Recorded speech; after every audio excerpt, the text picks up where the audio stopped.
Katsoin eilen television mainoksia. Siellä lauloi taas se mykkäpoika. Kertoi tarinoita vuosien takaa. Ajasta kun laivat olivat puuta.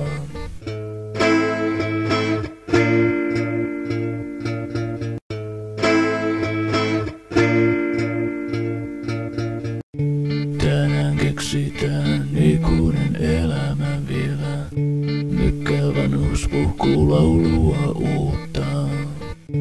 Toinen säkeistö on todellisuutta.